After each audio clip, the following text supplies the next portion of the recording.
Bismillahirrahmanirrahim. Alhamdulillahirabbil alamin wassalatu wassalamu ala sayyidina Muhammad miftahi babi rahmatillah adada ma fi ilmillah salatan wa salaman daimaini bidawami mulkillah wa ala alihi wa sahbihi wa man walah. Nawaina Allahumma la ilma lana illa ma 'allamtana wa la fahma lana illa ma 'allamtana innaka antal alimul hakim. Allahumma ahrijna min dhulumatil wahmi wa akrimna bi nuril fahmi waftah lana abwaaba fadlika wa rahmatika wa khazaini ilmika bi rahmatika ya arhamar rahimin. Allahumma inna nas'aluka fahman nabiyyin wa hifdzal mursalin wa ilhamal malaikatil muqarrabin. Allahumma aghnina bil ilmi wa zayyinna bil ilmi wa akrimna bit taqwa wa jamilna bil afiyah ya arhamar rahimin. Amin ya rabbal alamin. Alhamdulillah, segala puji milik Allah. Kita bersyukur kepada Allah Subhanahu wa taala atas kenikmatan, kemuliaan yang Allah berikan kepada kita. Khususnya adalah Allah muliakan kita untuk bisa kita berzikir menyebut nama Allah Subhanahu wa ta'ala.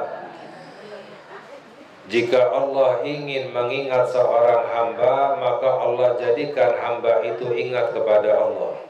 Fadhkuruni azkurkum, ingatlah kepadaku maka aku akan ingat kepadamu. Jika Allah ingin melupakan seorang hamba, maka Allah jadikan hamba itu lupa kepada Allah Subhanahu wa ta'ala. Jadi walaupun syariatnya hamba yang berzikir kepada Allah, ingat kepada Allah, menyebut nama Allah itu syariatnya, tapi hakikatnya sebenarnya adalah Allah yang ingin menyebut hamba tersebut. Allah yang ingin mengingat hamba tersebut sehingga Allah jadikan hamba itu ingat kepada Allah Subhanahu wa ta'ala. Walaupun syariatnya orang yang lupa kepada Allah, orang yang lalai kepada Allah, orang-orang yang malas untuk berzikir menyebut nama Allah, itu syariatnya. Tapi hakikatnya sebenarnya Allah yang ingin melupakan hamba tersebut. Allah yang tidak ingin menyebut hamba tersebut. Allah yang tidak ingin mengingat hamba tersebut sehingga Allah jadikan orang itu lupa kepada Allah Subhanahu wa ta'ala. Makanya kemuliaan, kenikmatan yang sebenarnya ketika Allah jadikan kita bisa bersama-sama berzikir menyebut nama Allah Subhanahu wa ta'ala. Sama seperti halnya ketika kita bersalawat kepada Nabi kita, Nabi Muhammad sallallahu alaihi wasallam. Jika Allah ingin memuliakan seorang hamba, jika Allah ingin menyelamatkan seorang hamba, Allah jadikan hamba itu banyak salawat kepada Nabi Muhammad sallallahu alaihi wasallam. Dalam hadis disabdakan oleh Nabi Muhammad sallallahu alaihi wasallam, ada orang ketika melewati sirat, jembatan yang terbentang di atas api neraka, lalu orang itu bergelantungan, hampir-hampir akan jatuh ketika melewati sirat, karena semua orang pasti akan melewati sirat. Wa in minkum illa wariduha kana ala rabbika hatman maqdiya. Dalam Al-Quran Allah berfirman, tidak ada seorang pun melainkan akan pasti melewati sirat. Itu adalah keputusan yang telah ditetapkan oleh Allah Subhanahu wa ta'ala. Tsumma nunajjil ladzina taqaw, lalu kami akan menyelamatkan orang-orang yang bertakwa. Wa nadharu dzalimina fiha jithiya, dan kami akan biarkan orang-orang yang zalim terjatuh ke dalam api neraka dalam keadaan berlutut. Jadi yang selamat itu adalah orang yang bertakwa kepada Allah Subhanahu wa ta'ala. Namun disabdakan oleh Nabi Muhammad SAW, ada orang ketika melewati sirat, sebab orang melewati sirat itu bermacam-macam, tergantung ketakwaannya kepada Allah Subhanahu wa ta'ala. Ada yang melewati sirat seperti kilat petir, ya, sekejap mata langsung, padahal jaraknya sirat itu berapa? 3000 tahun. Jaraknya sirat itu 3000, naik 1000 tahun, lurus 1000 tahun, turun 1000 tahun. Namun ada yang melewati sirat sekejap mata, ada yang melewati sirat seperti hembusan angin yang kencang, ada yang melewati sirat seperti burung yang terbang, ada yang melewati sirat seperti kuda yang berlari kencang, ada yang melewati sirat seperti orang berlari, lalu seperti orang berjalan, ada yang lewat sirat itu sambil merayap, merangkak, bahkan ada yang bergelantungan, sampai-sampai ada yang terpeleset masuk ke dalam api neraka. Naudzubillah min dzalik. Nabi Muhammad SAW menjelaskan, ada orang yang bergelantungan di sirat, faja'athu salatuhu alayya, lalu datang amalan salawatnya kepadaku, fa'agamathu ala sirat wa ankadathu, lalu amalan salawatnya kepadaku itu yang membuatnya berdiri di atas sirat dan menyelamatkannya lewat sirat, lewat selamat daripada api neraka.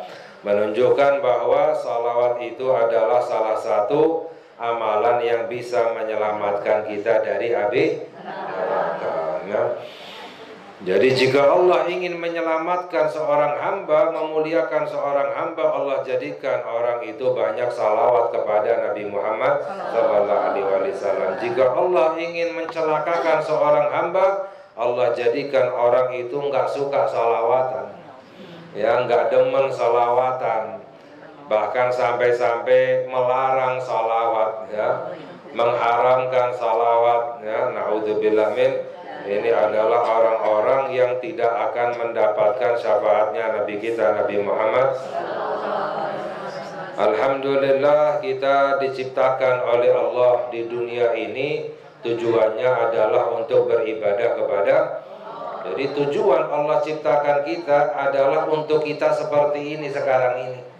Tujuan Allah ciptakan kita untuk kita berzikir kepada Allah, untuk kita beribadah kepada, untuk kita mengkaji ilmu agama, untuk kita amalkan. Ini adalah tujuan kita diciptakan oleh Allah Subhanahu wa ta'ala. Adapun dunia ini adalah hanya sebagai wadah, tempat, fasilitas yang Allah berikan kepada kita.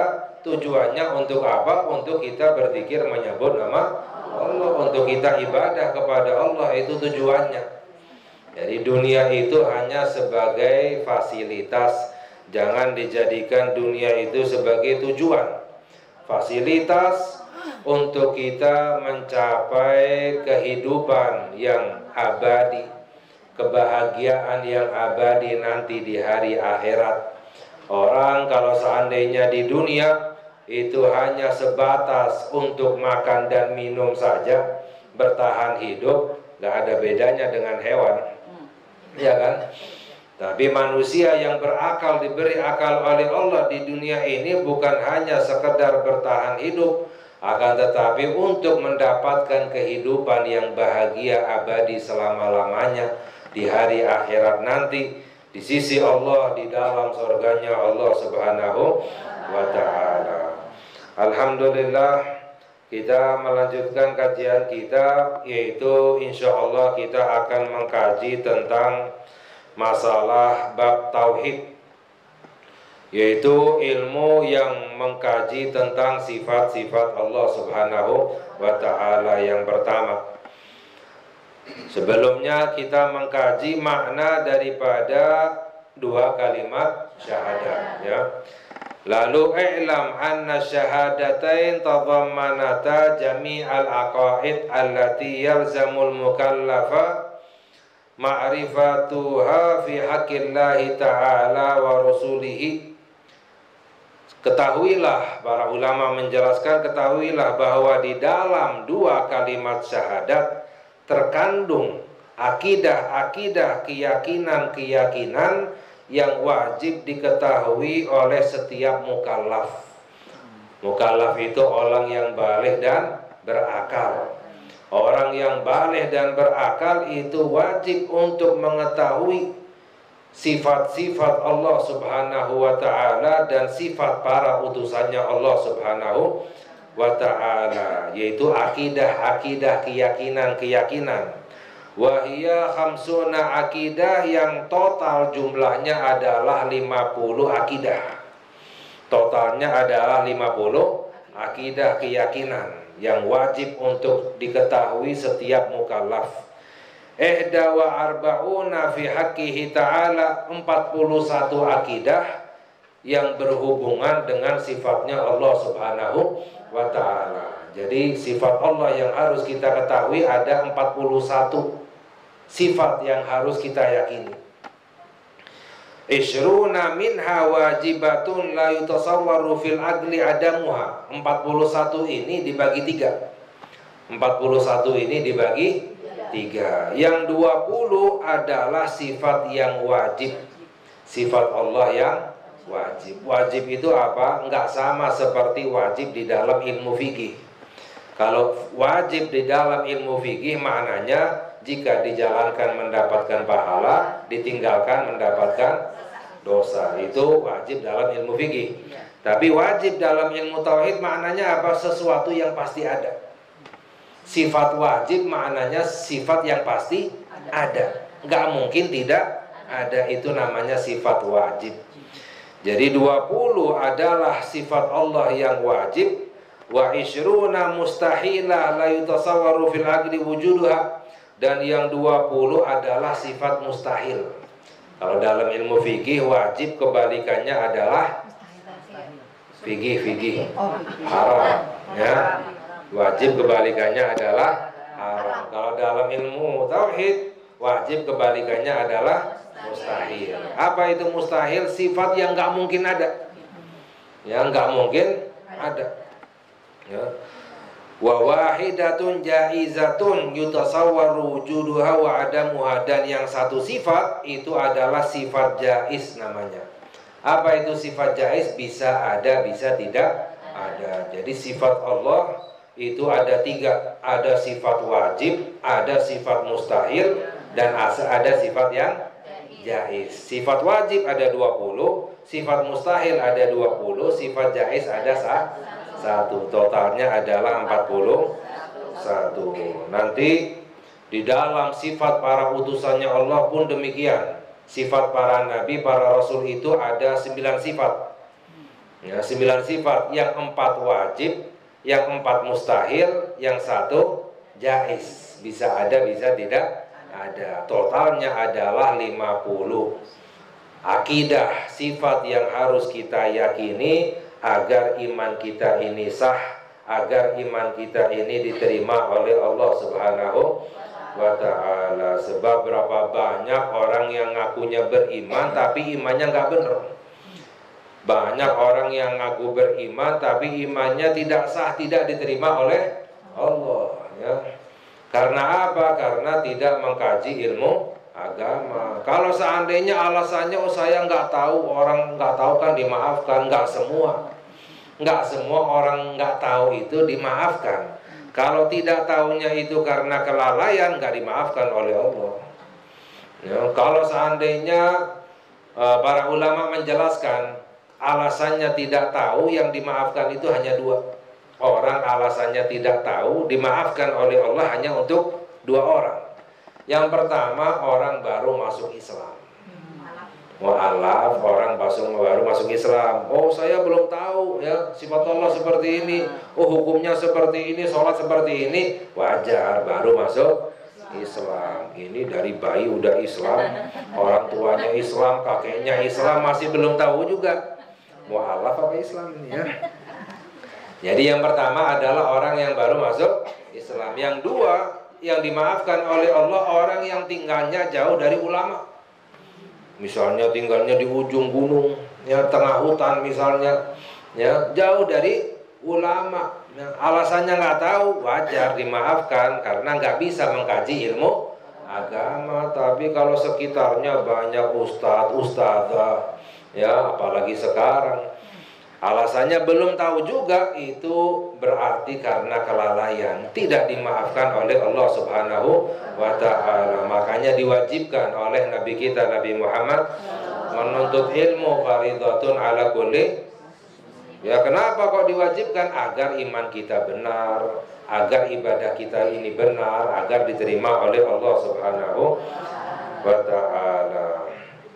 Wasifatul wajibatu tangkasimu ila arba'ati aksam.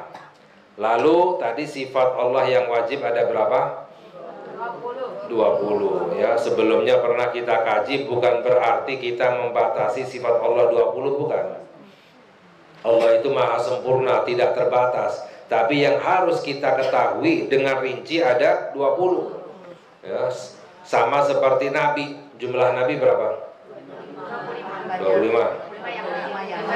Yang wajib diketahui. Tapi bukan berarti kita membatasi Nabi hanya 25. Itu yang wajib untuk kita ketahui. Nah, sama juga dengan sifatnya Allah. Sifat Allah yang wajib ya ada 20. 20 ini dibagi 4. Ya, agak bingung dikit Bu ya. Bingung nggak? Nah, yang 20 sifat wajib ini dibagi 4. Nah, apa saja itu? Yang pertama adalah sifat wajib yang nafsiyah. Nafsiyah itu adalah sifat yang menunjukkan zatnya Allah Subhanahu wa ta'ala. Yang kedua, sifat wajib, sifat Allah yang wajib yang dinamakan dengan salbiyah. Apa itu salbiyah? Meniadakan, menafikan sifat-sifat Allah yang kurang. Maknanya Allah maha suci dari kekurangan. Itu namanya salbiyah. Yang ketiga adalah sifat ma'ani. Ma'ani itu apa? Sifat yang menunjukkan kesempurnaan zatnya Allah Subhanahu wa ta'ala. Lalu yang keempat adalah sifat ma'nawiyah. Apa itu ma'nawiyah? Buah atau hasil dari sifat ma'ani. Jadi yang ketiga sifat ma'ani. Lalu yang keempat ma'nawiyah, buah hasil daripada sifat ma'ani tadi itu. Jadi dibagi 4 ya. Nah, insya Allah kita kaji satu persatu. Yang pertama adalah sifat nafsiyah. Sifat wajib Allah yang nafsiyah itu ada 1. Apa itu? Al-wujud. Ya, sifat Allah yang pertama adalah wujud. Allah itu kaunullahi ta'ala mawjudan. Allah itu wujud, ada. Ya, sifat Allah yang pertama wujud, Allah itu ada. Nah, wa dalilu ala wujudihi wujudu hadhil kainat. Lalu apa buktinya Allah itu ada? Ada orang yang enggak beriman, ya, atau imannya enggak benar, itu bertanya-tanya, buktinya adanya Allah mana? Mana Tuhanmu misalnya? Ya, ingin dilihat, ingin didengar misalnya, ya. Ini orang yang tidak kenal, tidak mengetahui sifatnya Allah Subhanahu. Sifatnya Allah lain dengan sifatnya makhluk. Nggak bisa disamakan dengan bukti adanya makhluk. Kalau bukti adanya makhluk misalnya, bukti apa buktinya ada Ustadz Darwis misalnya. Buktinya apa? Ya itu kita kelihatan ya. Bisa kita lihat ya, bisa kita raba ya kan, bisa kita dengar suaranya, itu bukti adanya makhluk. Nggak bisa kita samakan dengan sifatnya Allah Subhanahu. Mana pengen dilihat, pengen didengar suaranya, pengen diraba. Kalau bisa dilihat, bisa didengar, bisa diraba, itu bukan Tuhan namanya. Sifatnya Allah lain dengan sifatnya manusia, sifatnya makhluk. Lalu apa buktinya adanya Allah? Adanya alam semesta ini.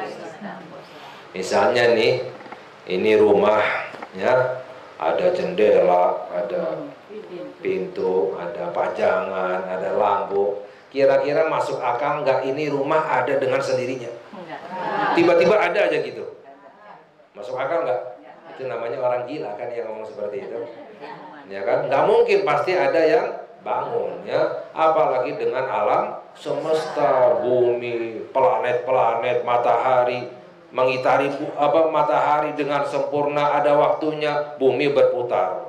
Sekali putar itu sehari semalam 24 jam. Bulan mengitari bumi. Sekali putaran itu 1 bulan dalam bulan Hijriah. Bumi mengitari matahari, sekali putaran 1 tahun dalam tahun Masehi ya. Ini baru 1 planet, belum lagi yang lain ya, yang ini 1 matahari ya. Sedangkan matahari yang lain, bintang-bintang itu matahari. Setiap bintang itu dikelilingi oleh planet-planet ya. Ini baru yang di langit, belum yang ada di bumi, belum ada yang di lautan, belum yang ada dalam diri kita sendiri.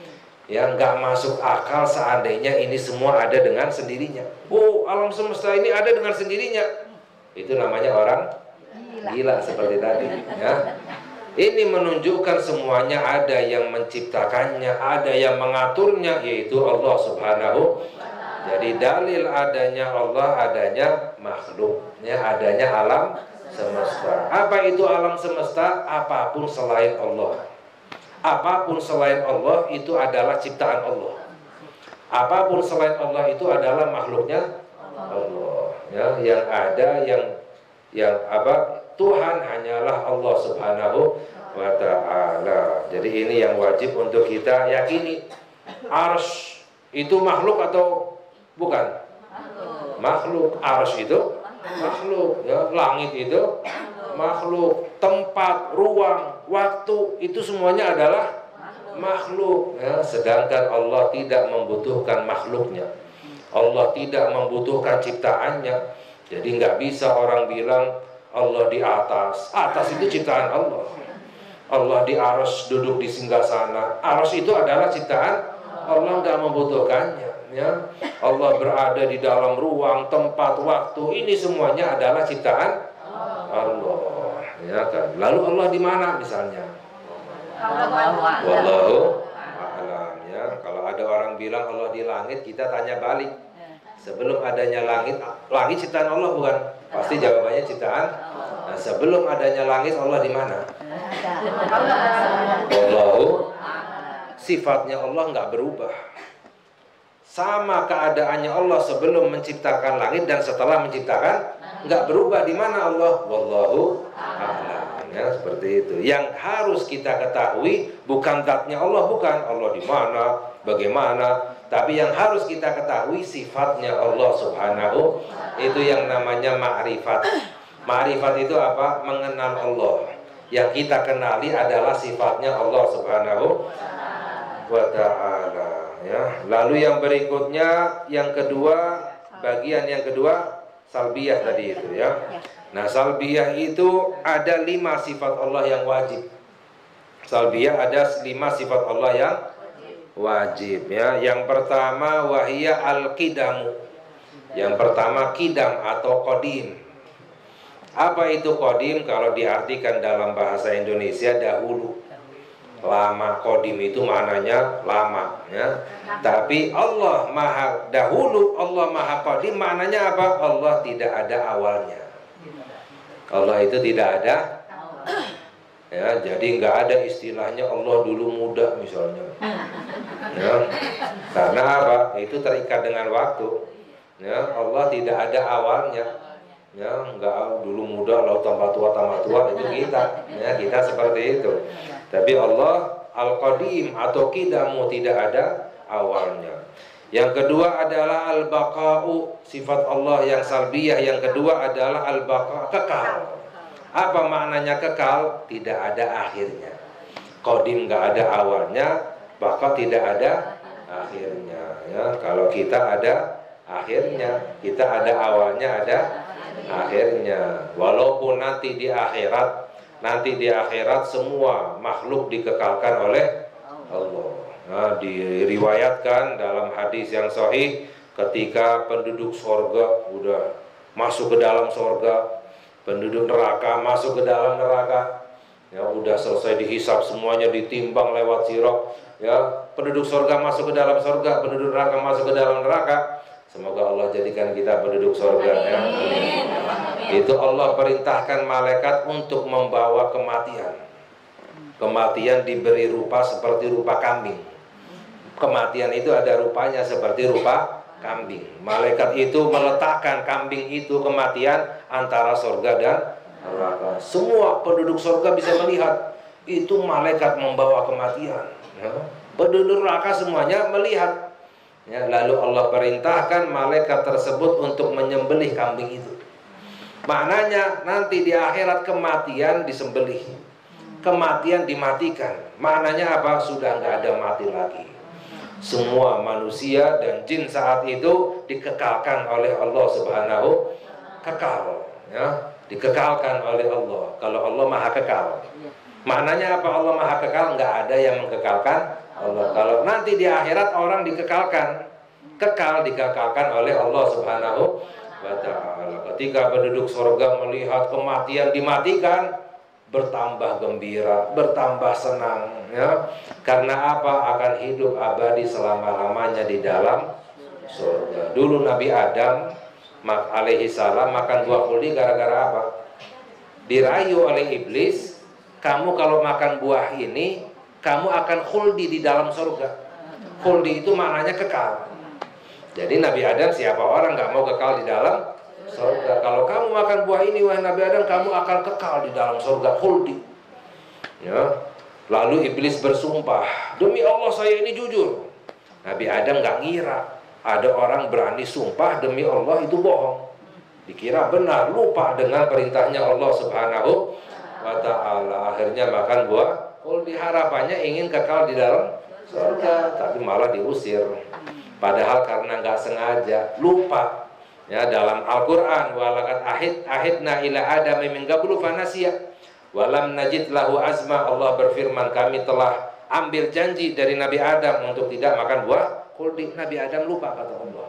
Dan kami tidak temukan Nabi Adam punya kemauan yang kuat untuk melanggar perintah. Lupa, diusir dari surga. Apalagi orang sengaja makan makanan yang haram. Ya, kullu lahmin nabata min suhtin fannaru aula bih. Dalam hadis, setiap daging tumbuh dari makanan yang haram, tempatnya adalah api neraka. Naudzubillah min. Jadi penduduk surga melihat kematian dimatikan, disembelih, merasa bertambah gembira, kekal selama-lamanya di dalam surga. Penduduk neraka ketika melihat bertambah sedih, karena penduduk neraka maunya mati daripada disiksa. Tapi melihat kematian nggak ada lagi, kekal selama-lamanya di dalam api neraka. Naudzubillah min. Makanya nikmat yang paling besar itu apa? Nikmat iman kepada Allah Subhanahu wa ta'ala. Lalu yang ketiga, sifat salbiyah adalah mukhalafatuhu lil hawadis. Sifatnya Allah mukhalafatuhu, lain dengan hawadis. Hadis itu maknanya baru. Baru, lawan katanya kodim tadi itu. Kodim nggak ada awalnya. Hadis itu berarti ada awalnya, maknanya makhluk. Hadis itu maknanya makhluk. Jadi lain dengan makhluk. Sifatnya Allah lain dengan makhluk. Jangan samakan sifatnya Allah dengan sifatnya makhluk dalam bentuk apapun. Ya, dalam bentuk apapun. Ya, Allah di atas, ya Allah di langit, Allah ya. Ini jangan pernah menyamakan dengan sifatnya makhluk, karena Allah berfirman, laisa kamitslihi syai'un. Ya, tidak ada sesuatu sedikit pun yang sama dengan sedikit sifatnya Allah. Ya. Adapun jika misalnya di dalam Al-Quran kita temukan sifat yang seakan-akan sama dengan sifatnya makhluk, sifatnya Allah, wajib ditakwil. Nggak boleh diartikan dengan zahir. Misalnya Allah berfirman, yadullahi fawqa aydihim, tangannya Allah di atas tangan mereka. Jangan diartikan Allah punya tangan seperti tangan kita. Ya, wajib ditakwil, diambil maknanya. Apa maknanya? Pertolongan Allah terhadap mereka, ya. Fa innaka bi'ayunina, engkau berada di mata kami, kata Allah. Ya, jangan diartikan Allah punya mata seperti matanya kita. Bagaimana matanya Allah? Wallahu a'lam. Tapi diambil maknanya. Maknanya diperhatikan oleh Allah Subhanahu wa ta'ala. Istawa 'alal arsy, Allah beristiwa. Istiwa bukan duduk di singgasana. Istiwa itu maknanya apa? Menguasai. Allah menguasai singgasana. Maknanya apa? Allah maha berkuasa. Ya, seperti itu. Jadi jangan pernah menyamakan sifatnya Allah dengan sifatnya makhluk. Ya, yang keempat adalah qiyamuhu binafsihi. Allah maha berdiri sendiri. Apa maknanya Allah maha berdiri sendiri? Tidak membutuhkan apapun, tidak membutuhkan yang lain. Justru yang lain yang butuh kepada Allah Subhanahu. Allah nggak butuh ciptaannya, Allah nggak butuh langit, Allah nggak butuh arsy, Allah nggak butuh waktu, Allah nggak butuh arah, atas dan lain sebagainya. Ya, karena apa? Di dalam Al-Quran, fa innallaha ghaniyun 'anil 'alamin. Allah tidak membutuhkan alam semesta. Justru segala sesuatu yang membutuhkan kepada Allah Subhanahu wa ta'ala. Lalu yang kelima adalah wahdaniyah. Allah Maha Esa. Ya, apa maknanya Allah Maha Esa? Pada 3 hal. Allah Maha Esa pada 3 hal. Allah Maha Esa pada zatnya. Maknanya apa? Nggak ada zat yang sama dengan zatnya. Yang kedua, Allah Maha Esa pada sifatnya. Apa maknanya? Nggak ada sifat yang sama dengan sifatnya. Dan yang ketiga, Allah Maha Esa pada perbuatannya. Nggak ada perbuatan yang sebenarnya kecuali perbuatannya Allah. Perbuatan kita adalah ciptaan Allah Subhanahu. Allah berfirman, wallahu khalaqakum wa ma ta'malun. Allah berfirman di dalam Al-Quran, Allah yang menciptakan kamu dan Allah ciptakan apa yang kamu lakukan. Apa yang kita lakukan adalah ciptaannya Allah Subhanahu wa ta'ala. Nah, ini hadirin hadirat, ya mungkin ini dulu yang kita kaji, ya jangan kebanyakan ntar pusing ya. Jadi ya, maknanya adalah sifat-sifat ini yang wajib untuk kita yakini agar apa? Agar iman kita ini benar, ya, agar iman kita ini diterima oleh Allah Subhanahu wa ta'ala. Insyaallah yang lain kita kaji lagi pada lain kesempatan. Wallahu a'lam bishawab. Wa sallallahu ala sayyidina Muhammad wa ala alihi washabbihi wasallam. Walhamdulillahi rabbil alamin. Wassalamualaikum warahmatullahi wabarakatuh. Waalaikumsalam warahmatullahi wabarakatuh. Kalau ada yang belum jelas silakan ya. Alhamdulillahirrahmanirrahim. Ibu, ada yang mau bertanya silakan. Oh iya, mangga.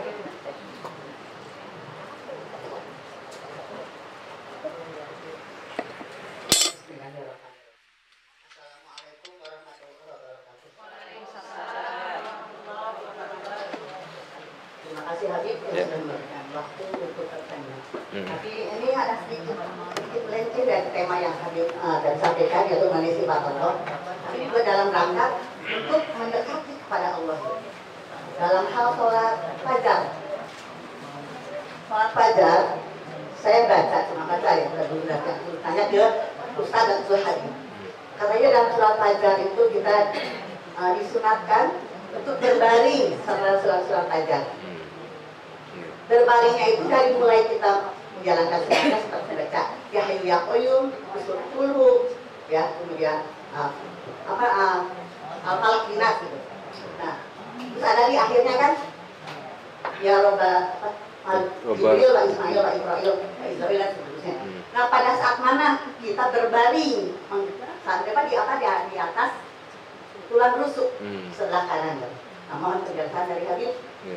Assalamualaikum warahmatullahi wabarakatuh. Waalaikumsalam warahmatullahi wabarakatuh. Iya, tentang masalah berbaring sebelum sholat subuh ya. Memang disunahkan ya, diriwayatkan bahwa dahulu Nabi Muhammad SAW sebelum sholat subuh ya beliau berbaring. Berbaring sebelah kanan ya, lambung sebelah kanan menghadap kiblat ya, sambil membaca doanya. Allahumma rabba Jibril wa rabba Israfil ya. Israfil ya. Ya doanya apa lupa saya ya. Ya, jadi ada doanya.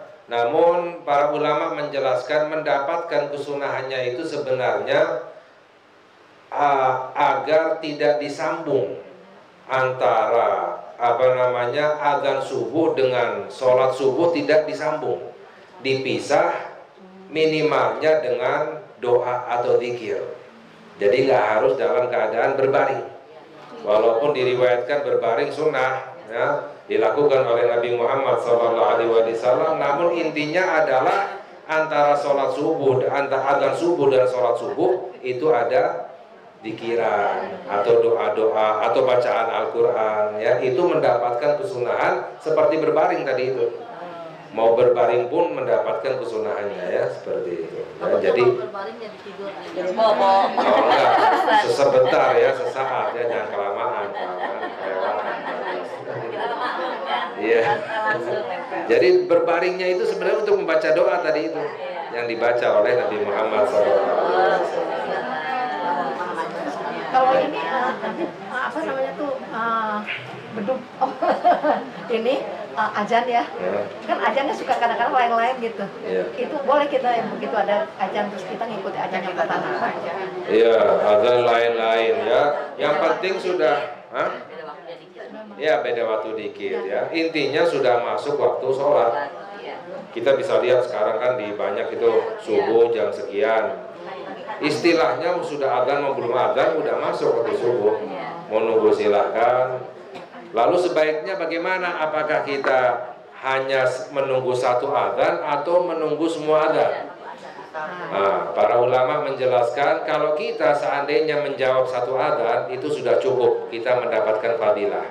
Jadi azan satu kita ikuti sampai akhir baca doa azan itu sudah dapat fadilahnya. Walaupun setelah itu banyak yang azan. Namun kalau mau lebih baik lagi semuanya ditunggu. Semuanya dijawab. Itu lebih baik lagi. Diriwayatkan menjawab azan satu hurufnya itu dapat 2 juta pahala. Ya, satu hurufnya. Ya. Bahkan dalam riwayat Allah melaknat, malaikat melaknat orang yang berbicara ketika azan. Ya, ada lagi. Banyak ngobrol ya. Ada lagi. Ada lagi Ibu? Mangga. Mikir ya. Teh,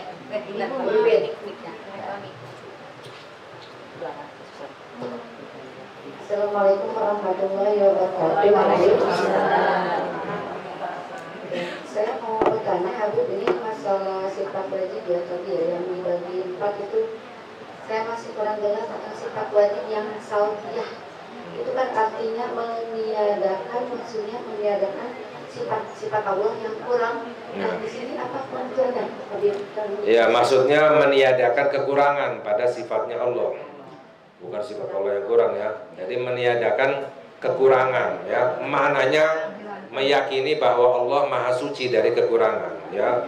Jadi sifat-sifat yang menunjukkan bahwa Allah itu Maha Suci dari kekurangan. Ya, Qadim maknanya apa? Allah nggak ada awalnya. Kalau ada awalnya berarti ada kurangnya. Bukan sifat sempurna istilahnya. Kalau ada akhirnya berarti kan nggak kekal. Ya, berarti Allah itu apa? Sempurna, suci dari kekurangan. Ya, Allah itu Maha kekal. Ya. Jadi misalnya tadi Allah sama dengan makhluk sifatnya, meniadakan sifat Allah yang kurang. Maknanya nggak ada kekurangan sifatnya Allah Subhanahu Wa Taala. Nggak sama dengan makhluk. Sifat Allah kan, sifat makhluk pasti ada kurangnya ya kan? Allah nggak sama dengan sifatnya makhluk ya. Jadi maknanya meniadakan, meyakini bahwa Allah Maha Suci dari kekurangan. Ya, intinya seperti itu. Menunjukkan bahwa Allah itu Maha sempurna ya. Maha suci dari kekurangan ya, seperti itu. Salbiyah maknanya meniadakan. Allah nggak ada kurangnya, istilahnya seperti itu. Ada lagi. Kalau sifat ma'ani nanti menunjukkan kesempurnaan.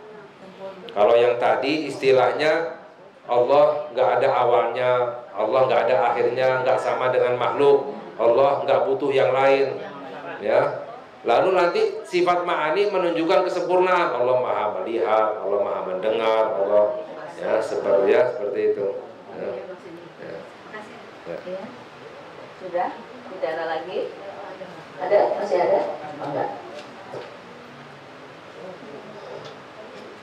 Assalamualaikum warahmatullahi wabarakatuh. Waalaikumsalam. Ini mohon Habib, yang pertama-tama tadi dikatakan, mungkin saya salah pengertian tadi. Yang maksudnya begini, tadi itu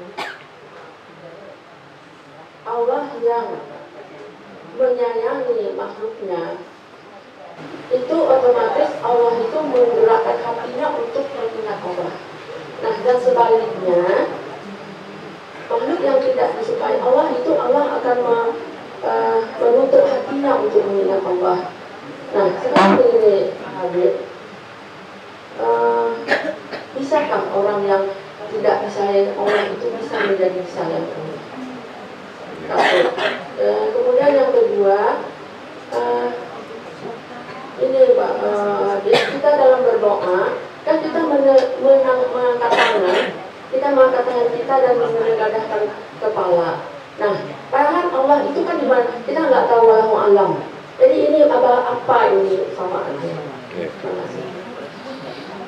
Iya, jadi yang pertama, inti pertanyaannya yang tidak disayangi jadi disayangi oleh Allah. Ya, karena Allah Subhanahu wa taala, ya contohnya seperti Allah menyayangi hambanya, ya.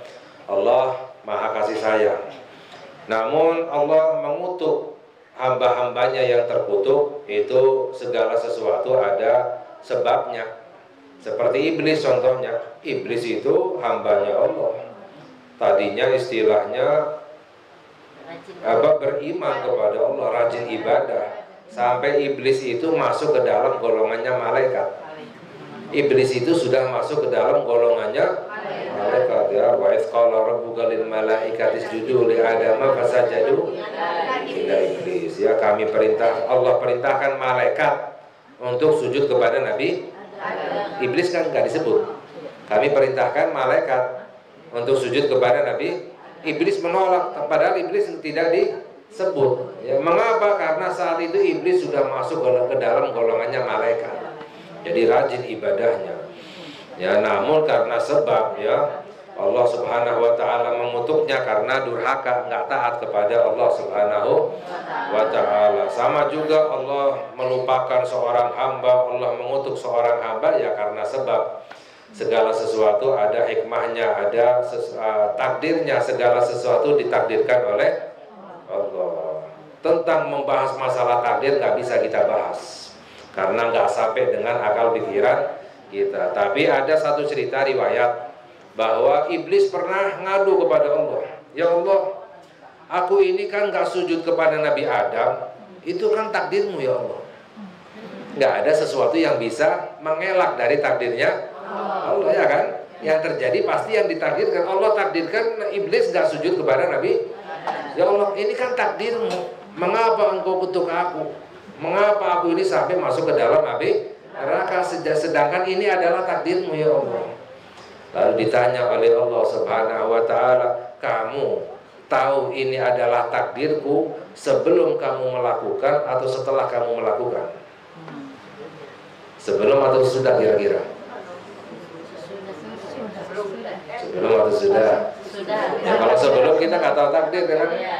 Jadi kita tahu takdir sesudah kita melakukan, mengerjakan. Ya, iblis menjawab, ya sesudah aku tahu ini takdirmu, sesudah aku mengerjakan, nggak sujud kepada Nabi Adam. Allah menjawab, karena itu aku kutuk kamu. Jadi orang yang bermaksiat kepada Allah, berdurhaka kepada Allah, istilahnya bukan karena untuk mengikuti takdir. Tadi karena memang niatnya untuk durhaka kepada Allah. Walaupun segala sesuatu sebelumnya ditakdirkan oleh Allah Subhanahu wa taala. Jadi intinya seperti itu, masalah takdir ya nggak bisa kita istilahnya kuasai, kita bahas mendalam, justru berbahaya. Ya, Sayyidina Ali bin Abi Thalib karramallahu wajhahu, beliau berkata, takdir itu lautan yang luas, jangan kamu arungi itu lautan, bisa celaka. Ya, seperti itu. Nah, sedangkan bagaimana caranya agar hamba yang tadinya tidak disayangi jadi disayangi oleh Allah? Bagaimana caranya? Satu, apa itu? Taubat. Dalam Al-Quran, innallaha yuhibbut tawabin. Allah cinta kepada orang-orang yang, padahal yang taubat itu siapa? Orang yang pendosa, dosanya besar, dosanya banyak, lalu taubat, dicinta oleh Allah Subhanahu. Jadi bagaimana caranya? Kita taubat kepada Allah, ya. Lalu tentang masalah doa ke atas, kita meminta ke atas langit, ya, bukan berarti Allah di atas, ya. Bukan berarti Allah di langit, tapi langit itu kiblatnya doa. Seperti kita sholat ke Ka'bah, Allah di Ka'bah bukan? Ngapain kita ke Ka'bah? Kiblatnya sholat, ya. Jadi orang sholat kiblatnya adalah Ka'bah. Ka'bah kiblatnya sholat, atas kiblatnya doa. Ya, atas itu kiblatnya doa untuk kita meyakini maksudnya bukan Allah di atas, tapi Allah maha atas. Apa itu maha atas? Maha tinggi. Allah maha di atas segalanya, ya, seperti itu. Ya. Ya, Ibu, cukup. Kita yang lagi. Ya. Alhamdulillahirobbilalamin. Mudah-mudahan Allah memberikan pemahaman. Allahumma sholli ala sayyidina Muhammad wa ashghili adh-dhalimin bil-dhalimin wa akhrijna min bainihim salimin wa ala alihi wa sahbihi ajma'in. Allahumma salli ala sayyidina Muhammad wa ashghili adh-dhalimin bil-dhalimin wa akhrijna min bainihim salimin wa ala alihi wa sahbihi